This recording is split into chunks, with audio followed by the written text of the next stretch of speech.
there was a time that when we looked at our central bank as the regulator of the economy. But now we are moving towards looking at RBI as a technology-driven architect of the whole financial system. And this architect is much based on the blueprint that has been laid out by the name Utkarsh. Hello everyone, welcome to Vajiram and Ravi's Flash News. My name is Shubhangi Singh, and in today's session we are going to talk about the medium-term strategy framework that has been laid down by RBI and how it impacts not just the economy but also the consequences that come with it. So let us begin with understanding that what exactly is this medium strategy framework Utkarsh that we are talking about. So when we are talking about Utkarsh 3.0, which has been released as of now, that will be applicable for the years 2026 to 29. You have to look at it as a blueprint that what exactly RBI is going to follow in terms of regulation, supervision and technology adoption for this given time period. So this is what? A medium term, neither short term nor long term strategy that RBI is going to pick up, and the blueprint of that strategy is being put forward as Utkarsh. Now why 3.0? Because we have had earlier versions of Utkarsh already in place. Why are we doing this? Why RBI has brought this?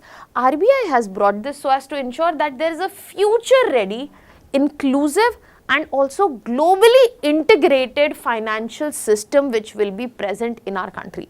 And in order to do that, there are certain things that need to be done rightly in terms of regulation, in terms of supervision and also technology adoption across the financial system.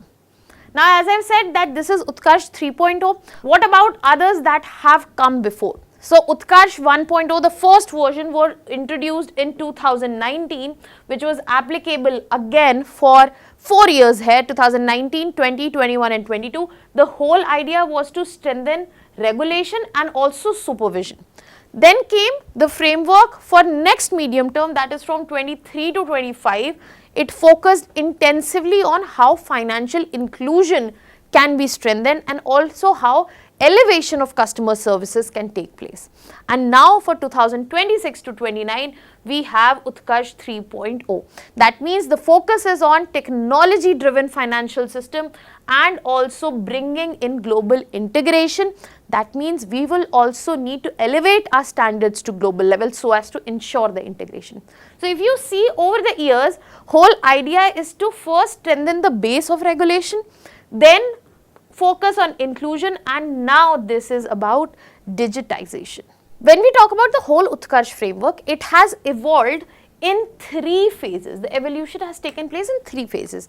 The first phase was introduced in 2019 where there was immense focus on strengthening the regulation as well as the whole supervision. That means the architecture of the financial system needed some mending. Why this happened?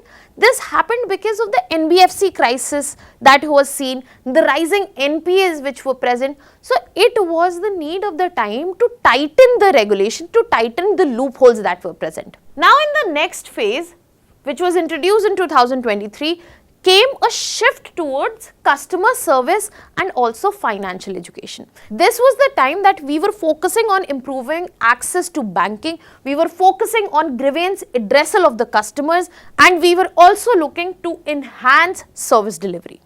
Now once through 2 phases, regulation and inclusion was addressed, the third phase has been introduced now where the whole focus is towards technology driven central banking and also global financial integration. So you can clearly see that how RBI's priorities have also moved across the years from control, then towards inclusion and now towards innovation. And all of this is based on some important strategic pillars. Now let us walk towards and understand the strategic pillars of Utkarsh 3.0. So the first main pillar here is robust regulation. What do we mean by this? We simply mean that the regulations need to be simplified, they need to be flexible, so that the common man can understand them, common man can actually follow them up, and there needs to be integration of innovation as well. Then we have customer centricity and inclusion. That means the whole focus will be specially on underserved population, which is not being covered with the banking services, or banking services are not reaching them. Then we have competitive markets as the next core pillar. The whole idea is to bring competitive markets when we are talking about core pillars for Utkarsh 3.0 is not to just ensure retail participation, which has been on agenda for a very long time, but at the same time it is also about enhancing the efficiency of the bond markets, how that can be enhanced through technology, how that can elevate retail participation. And then we have effective technology. This is where we will be talking about artificial intelligence. RBI will be looking into that, CBDC, central bank digital currency, and also the whole digital infrastructure. For example, AI, if you talk about, AI is being used by RBI as mule hunter. Mule accounts which are used for transaction, illegal transaction, to detect them, understand them, RBI is using artificial intelligence which is going by the name Mule Hunter. Further, on core pillars, we have future ready organization where RBI is going to target internal digital transformation of the whole financial ecosystem and also RBI itself. And then when we are talking about global India, this is where RBI would like to be present at the international level as well.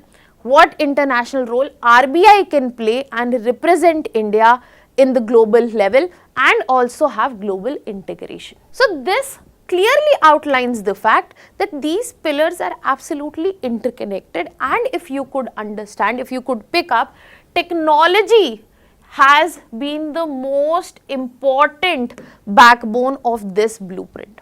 Now, as I said, the most important aspect of Utkarsh 3.0 is technology and innovation. Let us understand more about that.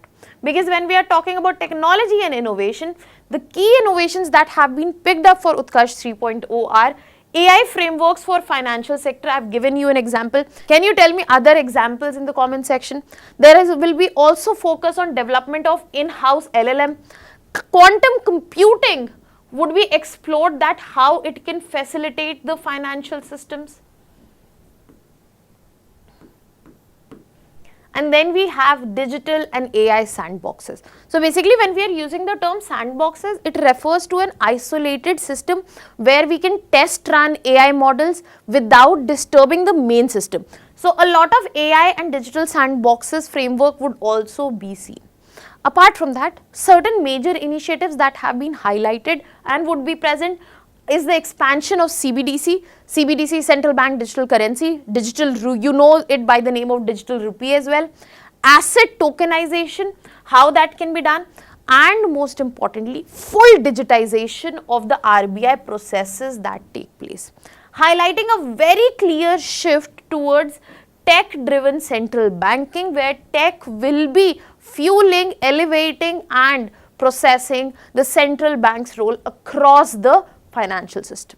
So here RBI is clearly preparing for the next generation of finance, and it is aligning with the global trends, be it of fintech, be it of blockchain, or be it of AI driven regulation as well. Now, apart from the key aspect of technology, another key aspect is about financial inclusion, which RBI is addressing through unified lending interface. Unified lending interface is not something new, but Utkarsh 3.0 promises to scale it up and ensure lower cost of credit across the financial system. So if you see ULI, the process, you will be able to understand clearly that the financial and non-financial data would be accumulated at one place, and lenders and borrowers would be present at that very same place. One platform to serve all of this. and it would be extremely fruitful to underserved section. Apart from that, market reforms such as better government security market transparency, retail participation, we have talked about it, but global reforms where there will be expansion on UPI and most importantly, Indian rupee based settlement, especially in a time where there is global volatility, markets remain unsure, and the focus, the dependence on dollar is extremely dangerous as well. In this time, it is important that we bring our currency into the main picture. So this will be another focus here on. But a major question remains that why RBI is doing this? What is the significance of all of this? So it clearly is going to strengthen our financial stability. We have understood this, I hope, from the features we have been talking about, and because the focus is on digitization, this is also going to strengthen the digital economy. But apart from that, it is also about elevating India's global role.